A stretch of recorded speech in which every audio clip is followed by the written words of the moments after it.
Hey everyone, welcome back to the Base Studio, and today we're here with a brand new video for you guys. We're going to be doing our Loki Season 1 wrap-up thoughts, as well as some predictions for Season 2, and my dad's here to join me. Thanks for joining. Hey, everybody. So, how did you personally think, how do you feel after, the show's over? I know it was only, 6 episodes, but how do you feel? Well, I think it was much bigger than I expected, at least the impact of the show on the MCU, what's going to happen moving forward. I mean, basically, they blew the whole thing up, right? There's now the possibility, or there is a multiverse, and that changes, Marvel forever, right? And I feel like Loki did, I feel like, had definitely the most interesting groundwork to play with, because we watch Avengers Endgame over vacation. It was kind of cool to see that scene, because we don't know where Loki went after Avengers Endgame, where he disappeared to until the show. Right. So I feel like you needed to see that. And I feel like it came out in a satisfying way, the big reveal of where he was at. It was definitely a very interesting story. Kind of not necessarily what you would expect, but I personally enjoyed it. Yeah, I enjoyed it as well, but you're right. Everything about it was a surprise. I don't think anybody could have predicted that this is where it was going to head. When they announced there was going to be a Loki show, I'm not really sure anyone could have anticipated this, which I think was amazing. I love the show overall. I think that it ended in a really awesome way. And really quickly, one more thing talking about Endgame is that it kind of also ties into Black Widow in a way when it comes to Natasha, Sure. how it ended off. And when we eventually do a Black Widow movie review, we'll talk about that more. So we're just going to go ahead and dive into Loki. Okay, so I have some things to cover. First off, Mobius is okay. So that's a good thing, because Mobius has probably been one of the highlights of this show. For sure. So what did you kind of think of him coming back? Yeah, I mean, I think his character arc was fantastic. Now it'll be interesting because at the very end, when Loki appears to Mobius, Mobius doesn't recognize him. So the multiverse is in existence here, and so wherever Loki travels into, this is this particular universe.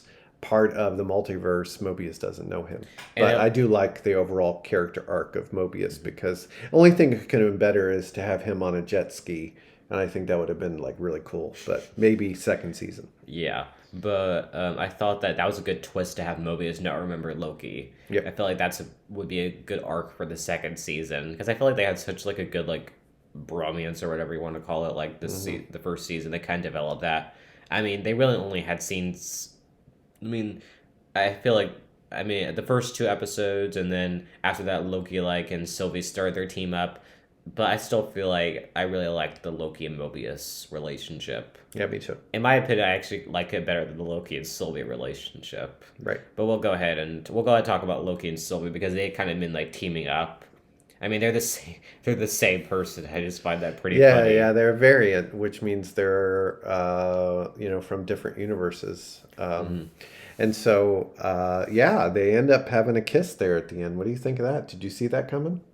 I mean, I figured they were teasing it out to be something romantic. I didn't know if it was gonna do this season, or if it was gonna be next season, or if they were really gonna do it at all. But I was kind of surprised. The kiss has received a lot of hate online, though. I've read about it. I mean, I personally just thought it was kind of weird. I don't really even necessarily want to see them like that, and I don't think they will ever do that, but I feel like they just wanted to throw it in there, But what did you think of it? Well, it kind of goes to show you that Loki loves himself, right? I mean, I think for me, that's the message I got out of it. In this case, it just was a female version of Loki, but Loki's in love with himself, and that is a message within that. I mean, it was cute, yeah, but I don't know. Anyway, that's what I got. Well, whatever. Yeah, whatever. Whatever, it was a kiss. Yep. I'm surprised that they did that, because in WandaVision and Falcon and the Winter Soldier, they didn't have those type of romantic plot lines. I mean, this wasn't a full-on romantic one. Yep. But they actually kind of play with it a little bit, and I guess it was cute. I like their interactions and their dialogue with each other. Yep. I mean, they're talking to themselves, but whatever. Okay. And then I wanted to say that we kind of met other Lokis. We have like Kid Loki, we have Alligator Loki or whatever. Hmm. So, what did you kind of think of like these different Classic Lokis? Loki. Yeah. Yeah, boastful Loki. I thought it was neat. I love the different variants from the different universes. I think that they brought a unique spin to the whole show to help you see that, Loki appears in different forms in different universes. So Hmm. I think they're interesting. I noticed that they have um, pop figures for some of the variants, which are pretty neat. So maybe we should pick some of those up. Yeah, we definitely should. Maybe they'll come in by the time that next season airs. Maybe. Hopefully. Yeah. We'll talk about like some season two stuff, but I also wanted to say we kind of got this big reveal. Well, before we get to that, we also have Ravana or whatever, Right. and she disappeared into a portal, kind of at the end, and and I feel like she thinks that Mobius betrayed her or whatever, and I almost thought like, is this Mobius and like Ravana thing? Is this supposed to be romantic? But no, I just found out that they were just like friends or whatever. But like, what do you think's going on with her? Well, I think Ravana has been controlling Mobius throughout their relationship, and Mm-hmm. now Mobius is caught on, and so she's forced to change the relationship, and so she bails. Mm-hmm. And I'm not, no, we don't know where she goes, and so that'll be a season 2 thing. Yeah. Did you like her character? It was interesting, intriguing, but we Mm-hmm. don't know enough about her to really, judge, Mm-hmm. I think. And we also have this Hunter character, Right. and I mean, we personally still haven't seen that much of her. I feel like ever since like the first two episodes, I feel like it's kind of drifted away from the TVA, Mm-hmm. But and we also have like, I mean, we have like a lot of different like people here in the TV, and I'm sure next season I'm sure they'll explore them more. But Mm-hmm. we kind of get this big reveal of the person who's kind of behind all of this, the He Who Remains. So I thought maybe you can explain a little bit about it. Yeah, so he who remains, who ends up one of the variants is Kang the Conqueror, which will probably come about in some of the other movies as the big bad of this next phase of the MCU. But this particular version, the He Who Remains, the one who remains, is the good guy who has defeated all of these evil variants and has kind of put them in check using the TVA, keeping one universe instead of a multiverse as a variance. And so when he allows the Lokis to take over his spot, and when he is killed, it's kind of let loose this multiverse with all of these evil variants of himself. And so we will see Kang the Conqueror, and probably other variants in the future. Yeah, which kind of ties into our season two stuff.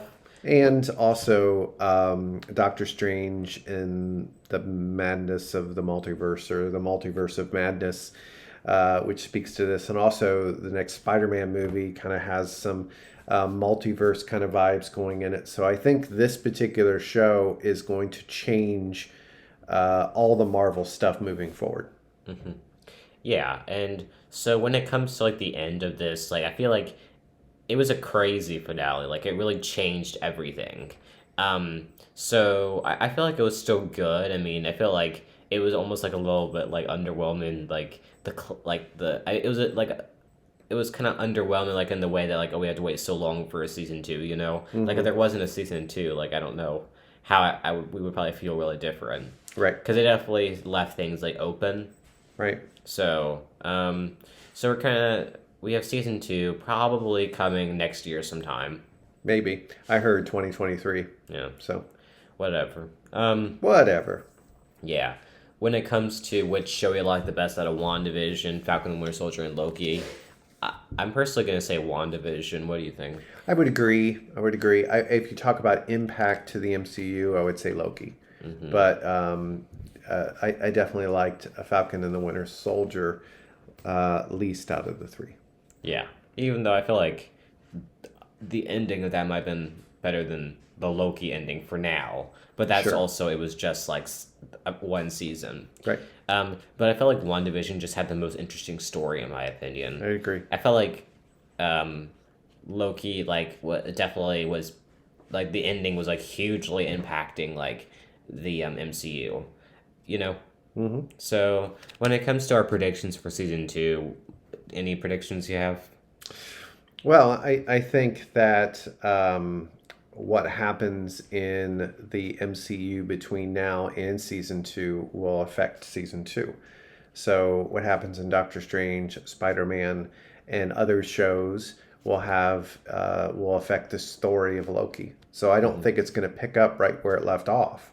I think it's going to pick up later down the road after some of these stories have taken place. And that's the reason I think it'll be 2023. Yeah, and I feel like with Loki and Sylvie, I have no idea what's gonna happen there. No, no clue. Like I could probably look theories up, but like I just have no idea when it comes to when it comes to that. But I feel like every like Mobius will still have stuff. You know, I feel like it'll probably be 6 episodes. I think I Yeah. don't know. They might do more, but anything else you want to say? Nope. Yep. I give it an So A. yeah. So really quickly, we're gonna kind of talk about what's coming next. So what if is coming out August 11th. I don't think we'll really do reviews on that. Just not. I don't think it's that type of thing. But what is coming out August 11th, and then Hawkeye will probably be next, and then Miss Marvel or something like that. I feel like they'll kind of somewhat overlap, and then we got Book of Boba Fett Hmm. this year, and then next year will be Obi-Wan Kenobi. But it's that Star Wars. But when it comes to Marvel, well, it looks like What If, Hawkeye, and Miss Miss Marvel. Marvel. Yeah. And then She Hulk and Moon Knight and others. Yeah. So which one are you most excited for, like next, in your opinion? Hmm. Well, I like Hawkeye. I think that'll be a good story. I think that'll probably be more like Falcon and Winter Soldier as far as storytelling. Be straightforward action thriller. So I'm looking forward to that. But then Miss Marvel ought to be a fun teen kind of coming of age superhero show. So that ought to be interesting too. Yeah, I'm How about you? excited. I'm excited for Miss Marvel. Most the teen. I'm excited for the teen aspect, but I feel like Black Widow really set up something good for Hawkeye. Yep, I agree. So I feel like that will be. I think it has a pretty intriguing story. Going to Yep. be moving into it, and yeah. So that's kind of what the plan is for the rest of 2021. So I'm personally excited. I think we're not really not going to have like any time off without a show. So I'm really excited for Yeah, it. me too. Okay, so we're just kind of gonna get off of here. So that was kind of our thoughts. We personally enjoyed Loki. Excited for season two. So, anyways, thanks for watching the studio.